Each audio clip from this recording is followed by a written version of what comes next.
Some out-of-the-box thinking by the U.S. Marine Corps. Gotta love our Marines. U.S. Marines to get high-speed radar-evading electric sea glider for rescue operations. In the previous iteration, they also mentioned that this will be used to resupply in a fight with China. Our Marines are thinking outside the box. You gotta love it. The Marines have adopted this concept of Marine Littoral regiments. These are area denial units that will be placed on island outposts in the Pacific Theater or elsewhere, obviously. And their mission is area denial. They have surface-to-air missile capabilities, surface-to-surface missile capabilities, and of course, they're 2,000 Marines, so they clearly have the infantry capability. My issue has always been they're being put out on these outposts in the Pacific, and how are you going to resupply them? Well, something like the Sea Glider is exactly what we should be thinking about. Outside the box. And this is what I think is one of the key advantages. One of the standout features of the Sea Gliders is their ability to take off and land on water. This capability eliminates the resilience on traditional runways, which can be vulnerable in conflict situations. In a conflict situation, if you're a Marine Littoral Regiment, and you've been placed on one of the first island-chained islands, not Taiwan or Okinawa, but you're stuck on one of these little rocks, your mission is area denial. How are you going to be resupplied? Because the Chinese have thousands of short-range and intermediate-range missiles that are going to be impacting runways, aircraft, and ships. They are going to have their Air Force in the air at the exact same time. Can you guarantee with 100% certainty air dominance over the battlefield? No. If you could, the concept of the Marine Littoral Regiment would be moot. You wouldn't need them. So, by definition, you have to have a way to resupply them. And something like the Sea Glider, this out-of-the-box thinking by the Marine Corps, and DARPA. DARPA has been thinking out of the box as well.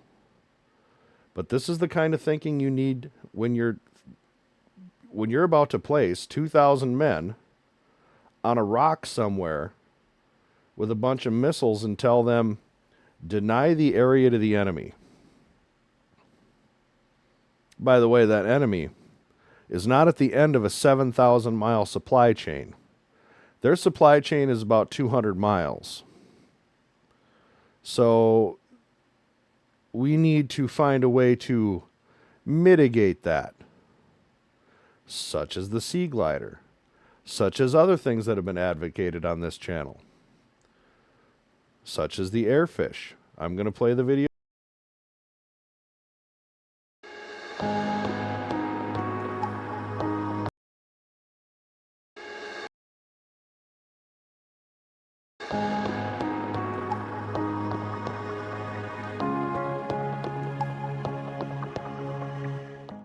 The Airfish 8, a wing and ground effect aircraft developed by Singapore's ST Engineering, represents a significant advancement in the intersection of marine and aerial transport.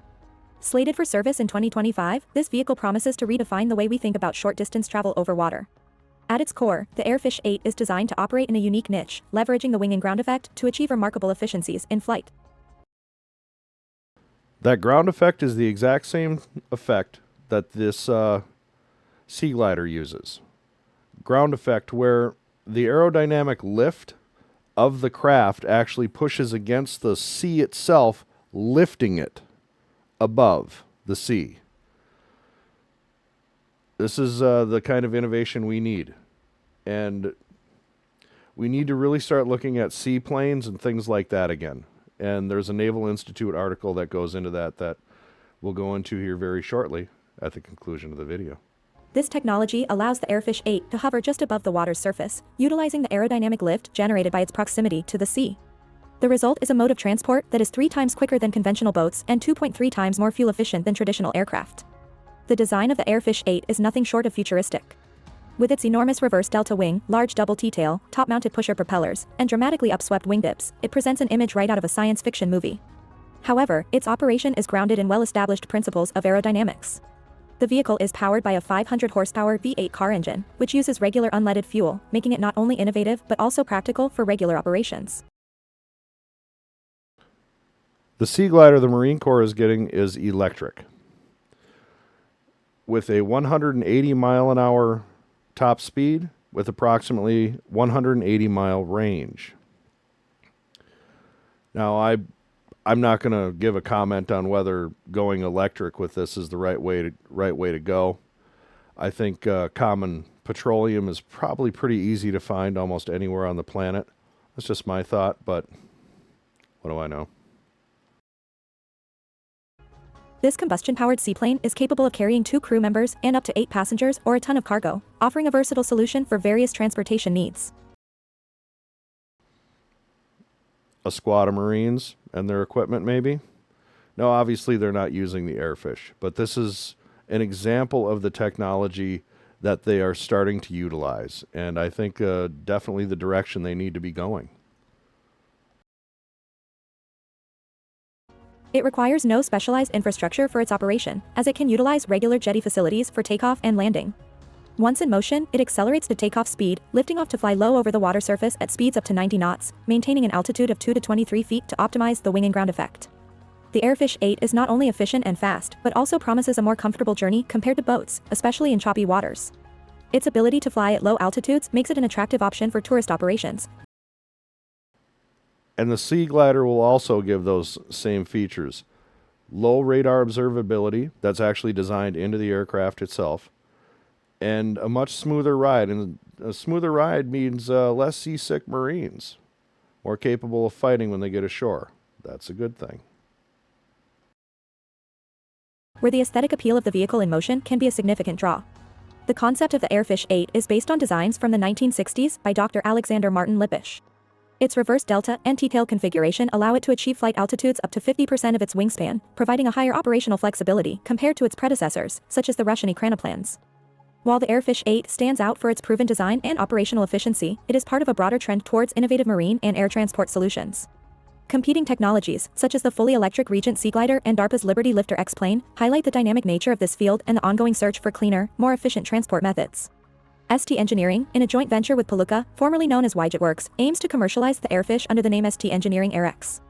The first customer sale, a letter of intent from Eurasia Mobility Solutions, includes up to 10 aircraft intended for use in tourism and private transportation around Turkey, with delivery starting in 2025.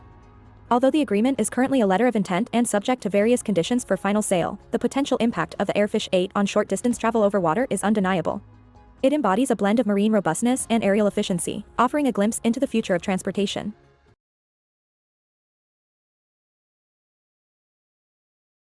It certainly does for the Marine Corps. As you saw, they featured it in this video.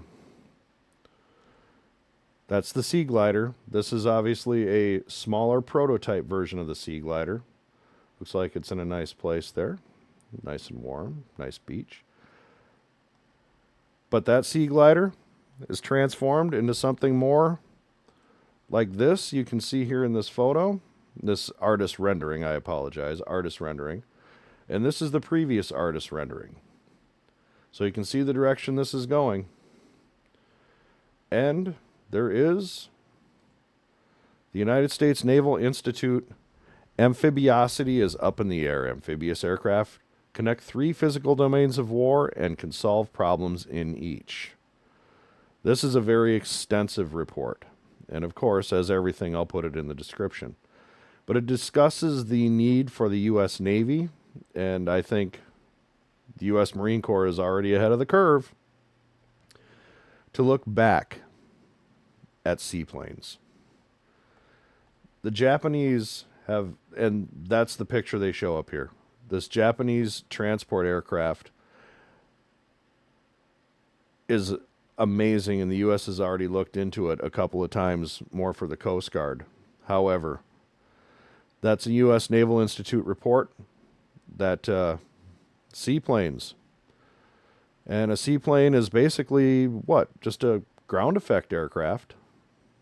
They're basically the same thing. A seaplane, a ground effect aircraft. Get your Marines ashore, get your supplies ashore at 180 miles an hour as opposed to whatever it is for your over water transport. What is that? 8 knots tops? We're talking beach, immediate battlefield need, not long-term logistics where you got to put it on a large transport ship. Marines are thinking outside the box. On this channel, we applaud outside the box thinking. This is what the Marines need to be doing. Quicker, more effective ways to resupply. Lower signature, higher speed. The ability to not have to use an airfield. You have to assume that airfields are going to be denied in the first island chain. So, something like the seaglider, a seaplane, it's exactly what they need. Love our Marines. They think outside the box. And we love it here at the Lemon Sour channel. We love our Marines. Hopefully you liked the video. If you did, hit the like, share it with a friend, subscribe, let them know. The Marines, they're thinking outside the box. And we love them for it here.